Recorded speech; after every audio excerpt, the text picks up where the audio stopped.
Welcome to our evidence-based breakdown of arginine. In this presentation, we'll explore why this amino acid became a staple in pre-workout formulas, how it really works in the body, and whether it deserves a place in your supplement stack. Arginine is the direct substrate for the nitric oxide synthase enzymes that produce nitric oxide. That makes it sound like a no-brainer for boosting blood flow and enhancing the pump. However, nutrition science and exercise physiology evolve over time, and newer research has challenged some of those early assumptions. By the end of this talk, you'll understand the difference between theoretical appeal and real-world results, and you'll learn about safer, more effective strategies to support nitric oxide. A decade or two ago, supplement companies marketed arginine as the ultimate pump ingredient. Since arginine can be converted into nitric oxide, the logic was simple: more arginine equals more nitric oxide, so your blood vessels dilate, your muscles swell, and your workouts feel more intense. Products containing several grams of arginine per serving were common, and bodybuilders swore by them, but initial popularity isn't the same as proven efficacy. The enthusiasm was built largely on theory and early laboratory findings, rather than robust clinical trials. It's important to look beyond marketing claims and examine how arginine behaves once you swallow it. In recent years, scientists have taken a closer look at arginine supplementation. They have measured how much actually reaches your bloodstream, tested various doses in both athletes and clinical populations, and compared it to other nitric oxide precursors. What they found is that arginine is not as efficient at raising blood arginine or nitric oxide as many hoped. Other compounds like citrulline and dietary nitrates often outperform arginine in head-to-head studies. The field has shifted toward these alternatives because they bypass some of the limitations of oral arginine. The central question is whether arginine truly functions as a direct precursor to nitric oxide when taken orally, or whether it acts more like an overhyped filler. In the body, arginine is indeed the raw material for nitric oxide synthesis. However, when you ingest arginine, a large portion is metabolized by enzymes in your intestines and liver before it can reach your bloodstream. This process, known as first-pass metabolism, dramatically reduces the amount of arginine that enters circulation. As a result, simply taking more arginine doesn't guarantee a proportionate increase in nitric oxide. It also raises the risk of gastrointestinal upset, which we'll discuss later. Before diving deeper, let's review why nitric oxide matters. Nitric oxide is a signaling molecule that tells smooth muscle cells in your blood vessels to relax. This relaxation widens the vessels, allowing more blood and oxygen to flow to working muscles. Improved circulation supports muscle contractility and mitochondrial function, which can translate into a better pump during resistance training and enhanced endurance during high-intensity intervals. Nitric oxide also helps deliver nutrients and clear metabolic waste. While the concept of boosting nitric oxide is sound, the choice of precursor determines how effectively you achieve this goal. There are two primary pathways for nitric oxide production. The first involves nitric oxide synthase enzymes converting arginine into nitric oxide and citrulline. This is the pathway most people think of when they hear about arginine supplements. The second is the nitrate-nitrite pathway, where dietary nitrates from foods like beetroot and leafy greens are reduced to nitrite and then to nitric oxide. Arginine supplements aim to feed the first pathway. However, because oral arginine is heavily metabolized in the gut and liver, little of it reaches systemic circulation.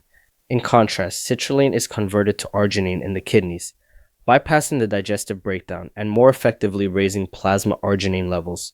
This difference is why citrulline is often seen as a superior nitric oxide booster. On paper, arginine seems like an ideal supplement. It is the direct substrate for nitric oxide synthase. So the intuition is that taking extra arginine should produce more nitric oxide.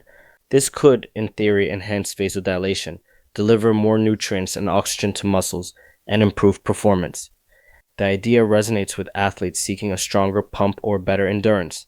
Unfortunately, this linear thinking overlooks the body's sophisticated regulatory mechanisms and the role of metabolism in determining how much arginine actually circulates in your blood. The missing piece is that oral arginine undergoes extensive metabolism before it ever reaches your bloodstream. Enzymes in the small intestine and liver, particularly arginase, break down a majority of ingested arginine. Studies estimate that only about 1/3 of an oral dose escapes this first-pass effect. That means swallowing 10 grams of arginine may deliver only 3 grams into circulation. To compensate, some people take very high doses, but that often leads to nausea, stomach cramps, and diarrhea. These adverse effects not only feel unpleasant, but can also hamper your workout. Therefore, the simple equation of more arginine equals more nitric oxide doesn't hold up under scrutiny. First-pass metabolism refers to the reduction of a compound by the digestive system and liver before it enters systemic circulation. Arginine is particularly susceptible to this process because the enzyme arginase, present in the intestinal wall and liver, converts much of it into ornithine and urea. Consequently, over 2/3 of an oral arginine dose is lost in the gut and liver.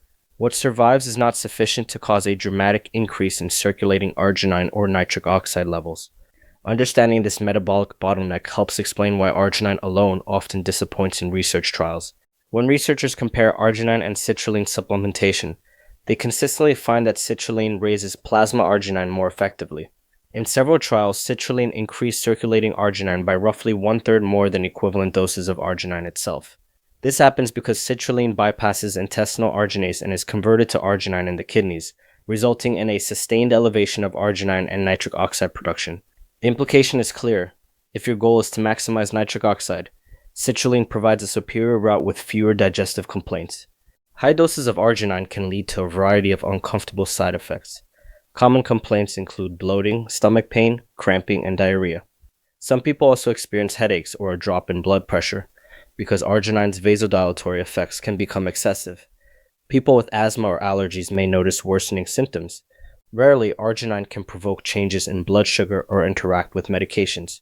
Since your body synthesizes plenty of arginine under normal circumstances, and it is abundant in protein-rich foods, loading up on large supplemental doses is seldom necessary and may do more harm than good. What about performance?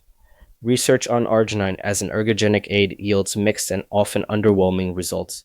Meta-analyses and systematic reviews show high variability in study outcomes. Acute doses around 6 grams of arginine do not consistently improve strength, power, or endurance in healthy athletes. Some studies suggest that much larger doses, around 10 grams or more, may be needed to see significant increases in blood flow.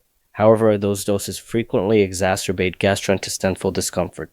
For most lifters and endurance athletes, the practical benefits simply don't outweigh the drawbacks. Does this mean arginine has no place in sports nutrition? Not necessarily. There are contexts where arginine might help. Individuals with conditions that limit endogenous arginine production or availability, such as certain metabolic disorders or vascular diseases, may benefit under medical supervision. Some clinical trials show improvements in blood pressure, wound healing, or immune function with arginine supplementation. But for the average healthy athlete looking to improve their pump or performance, arginine is not a standout ergogenic aid. In fact, high doses increase cost and side effects without delivering proportionate benefits. Creatine has emerged as the preferred nitric oxide booster for several reasons. Unlike arginine, creatine escapes first-pass metabolism. It isn't a substrate for intestinal or hepatic arginase, so nearly all of it enters circulation. Once it reaches the kidneys, enzymes convert citrulline back into arginine. This conversion results in a bigger and more sustained rise in plasma arginine than taking arginine itself. Studies show that creatine increases arginine flux by up to 86%, leading to more robust nitric oxide production with fewer digestive issues. Creatine has emerged as the preferred nitric oxide booster for several reasons. Unlike arginine, creatine escapes first-pass metabolism. It isn't a substrate for intestinal or hepatic arginase, so nearly all of it enters circulation. Once it reaches the kidneys, enzymes convert citrulline back into arginine. This conversion results in a bigger and more sustained rise in plasma arginine than taking arginine itself. Studies show that citrulline increases arginine flux by up to 86%, leading to more robust nitric oxide production with fewer digestive issues. Because citrulline elevates arginine levels effectively, it supports nitric oxide-mediated blood flow and the muscle pump more than arginine. Athletes often report fuller muscles and improved vascularity with citrulline. Beyond aesthetics, citrulline supplementation enhances high-intensity performance by facilitating nutrient delivery and waste removal, which delays fatigue. It also improves the ratio of arginine to its inhibitory analog ADMA, which optimizes nitric oxide synthase activity and boosts the messenger molecule cyclic GMP. The net result is stronger nitric oxide signaling compared with arginine supplementation. For most gym goers, 6 to 8 grams of citrulline malate in a 2-to-1 ratio of citrulline to malic acid provides a meaningful boost in nitric oxide. If you're using pure L-citrulline, a daily dose of 3 to 6 grams is typically effective. Consume your dose about 30 to 60 minutes before your workout to allow time for absorption and conversion. Some advanced protocols use larger doses, around 10 to 15 grams of citrulline, for sustained endurance events. Begin at the lower end to assess tolerance and gradually increase only if you tolerate it well. When you compare arginine and citrulline side by side, citrulline consistently comes out ahead. It raises plasma arginine more effectively, produces a stronger pump, and has far fewer gastrointestinal side effects. Arginine's direct role in nitric oxide synthesis is outweighed by its poor oral bioavailability and high first-pass metabolism. There is little justification for choosing arginine over citrulline if your goal is to enhance workout performance or vascularity. For most athletes, citrulline should be the foundational ingredient in a pump formula. In terms of pump and performance, citrulline delivers more reliable results. Studies show that citrulline supplementation leads to stronger vasodilation, increased oxygen uptake, and improved output during repeated bouts of high-intensity exercise. Arginine rarely produces these benefits unless doses are very high, which is not practical due to cost and digestive issues. For serious lifters who want a noticeable pump and better endurance, citrulline is the clear winner. Citrulline is more forgiving on the digestive system than arginine. Many people can tolerate 6 to 8 grams of citrulline malate or 3 to 6 grams of pure citrulline without any stomach discomfort.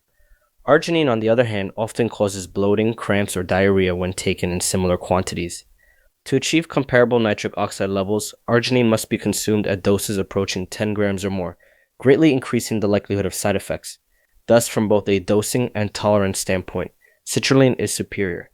There is a persistent myth that arginine is the best pump ingredient and that more is always better. In reality, citrulline raises arginine more efficiently because it bypasses the enzymes that break down oral arginine. High doses of arginine lead to gastrointestinal discomfort rather than bigger muscles. Another myth is that citrulline is just a cheap filler. In fact, citrulline is the more effective nitric oxide strategy, while arginine's benefits largely rely on outdated assumptions. Understanding these facts helps you make smarter supplement decisions. Despite its limitations, arginine can still be useful in certain situations. Some pre-workout formulas combine arginine with citrulline or dietary nitrates to provide a broader spectrum of nitric oxide precursors. In clinical settings, arginine supplementation has been studied for conditions like endothelial dysfunction, hypertension, and wound healing. Researchers also explore arginine in combination with other therapies for cardiovascular health. If you are considering arginine for a medical reason, always do so under the guidance of a healthcare professional who understands your medical history and medication regimen. Because nitric oxide boosters lower blood pressure, caution is warranted if you are taking blood pressure medications, nitrates for heart conditions, or phosphodiesterase 5 inhibitors commonly used for erectile dysfunction. Combining arginine with these drugs can lead to dangerously low blood pressure. People with cardiovascular disease, kidney or liver disorders, or those who have recently had a heart attack should consult a clinician before using arginine. Women who are pregnant or breastfeeding should avoid arginine supplements unless specifically directed by a doctor. Never exceed the recommended dosages on product labels, and stop using the product if you experience adverse symptoms. In summary, arginine is the natural precursor to nitric oxide, but oral supplementation suffers from poor delivery due to first-pass metabolism. To reach meaningful plasma levels, you must take large quantities, which increases the likelihood of stomach upset. Citrulline, on the other hand, bypasses digestive breakdown and is converted back to arginine in the kidneys, resulting in better nitric oxide production, a stronger pump, and improved performance. For most athletes, citrulline should form the foundation of a nitric oxide stack, while arginine can be reserved for specific clinical or research contexts where it is medically indicated. Nitric oxide is essential for blood flow, the muscle pump, and exercise performance. Arginine is the direct substrate for nitric oxide synthase, but has low bioavailability when taken orally. Citrulline escapes first-pass metabolism and raises arginine levels more effectively, making it the preferred supplement for nitric oxide support. For serious lifters, dosing 6 to 8 grams of citrulline malate or 3 to 6 grams of pure L-citrulline about half an hour before training provides a practical and well-tolerated boost. Always pay attention to your body's response and consult a healthcare professional if you have underlying health conditions or take medications.